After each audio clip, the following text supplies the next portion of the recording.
Oi, meus alunos, como é que vocês estão? Eu espero que vocês estejam bem e que tenham também aprendido sobre este conteúdo de liberdade que estamos trabalhando em cidadania, que eu gravei na última aula, tá bom? E que tenham estudado bem nessa dinâmica de estudar em casa. Contem com a ajuda dos professores, contem com a minha ajuda para auxiliar vocês nessa nova atividade, tá bom? Preparei aqui essa videoaula para vocês, continuando esse conteúdo sobre liberdade, trazendo mais duas vertentes sobre esse conteúdo, que é a liberdade de expressão e a liberdade de pensamento. Bora lá? Se tiverem alguma dúvida, podem entrar em contato comigo pelo meu WhatsApp, no grupo da nossa sala ou no meu privado, tá bom? Meu nome é Caroline, como vocês já sabem, e vamos nessa. Liberdade de expressão e liberdade de pensamento.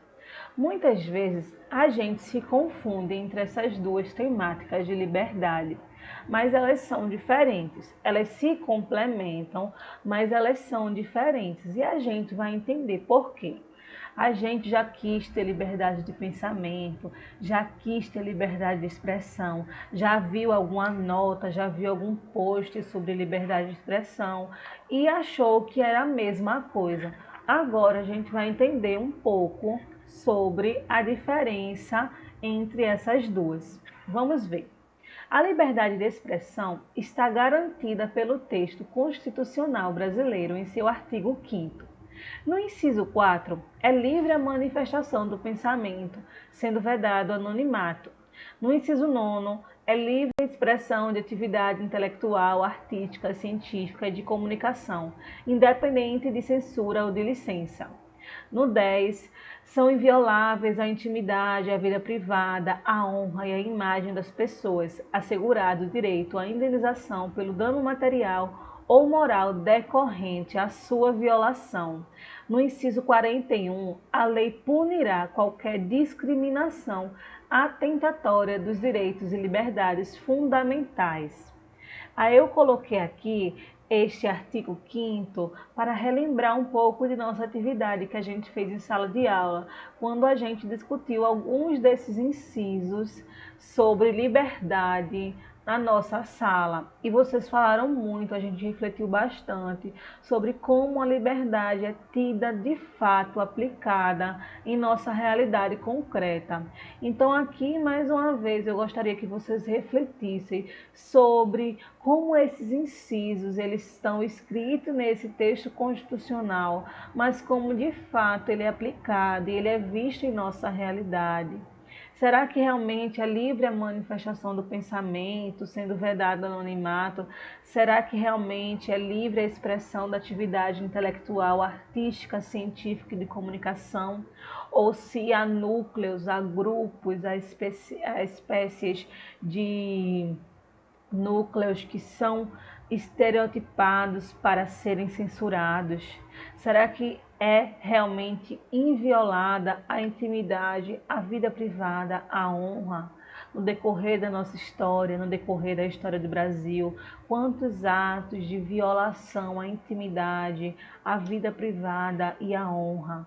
Na ditadura militar, quantas pessoas tiveram a sua liberdade violada, tiveram a sua intimidade violada, tiveram o seu corpo violado, a sua honra violada, a imagem de suas pessoas violada.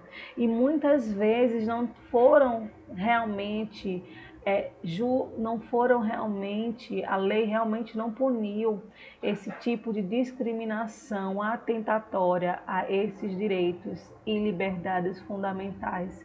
Então a gente percebe ao decorrer da nossa história e realmente atualmente, se a gente for parar para pensar o quanto esse texto constitucional ainda falta realmente estar verdadeiramente aplicado em nossa realidade. E quantos vocês jovens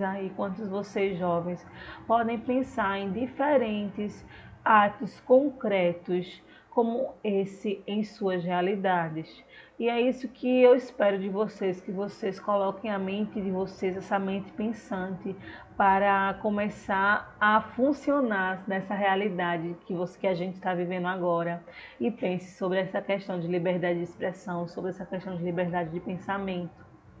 Então vamos continuar para a gente verificar sobre a diferença de liberdade de expressão e liberdade de pensamento. A liberdade de expressão é um direito humano protegido pela Declaração Universal dos Direitos Humanos de 1948 e pelas constituições de vários países democráticos. Também é o direito de qualquer um manifestar livremente opiniões, ideias, pensamentos pessoais sem medo de retaliação ou censura por parte do governo ou de outros membros da sociedade.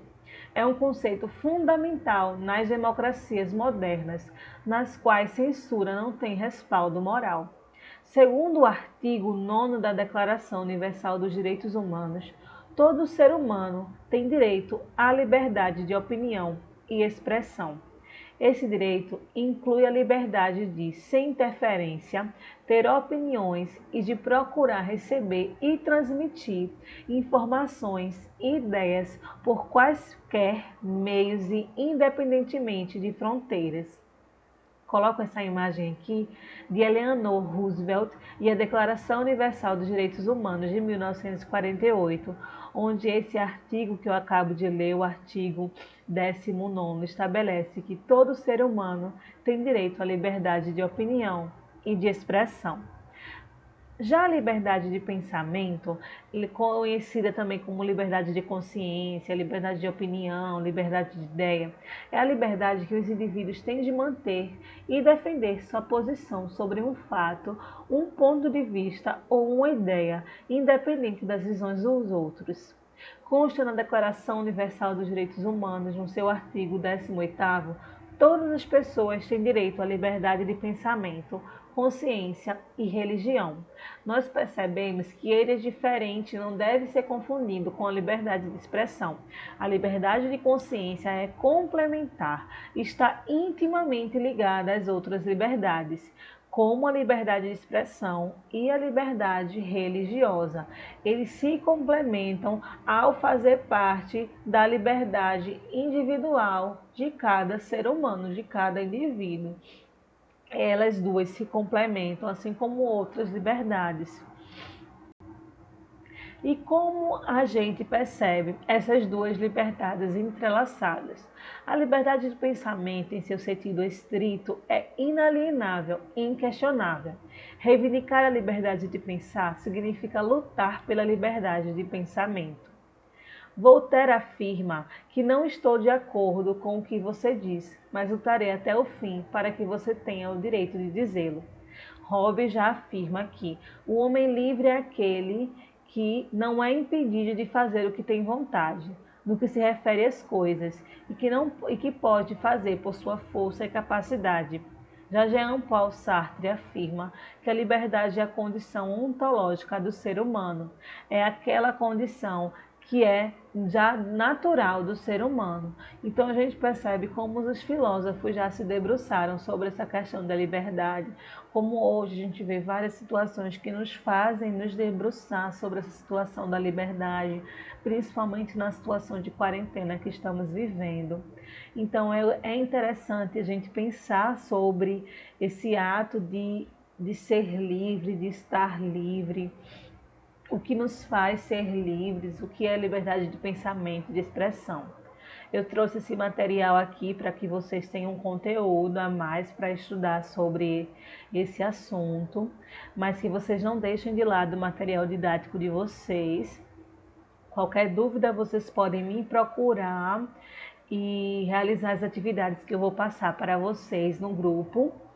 E até a próxima aula, tá bom? Abraços, fiquem em casa, se cuidem, sejam, por favor, livres dessa doença, que ela não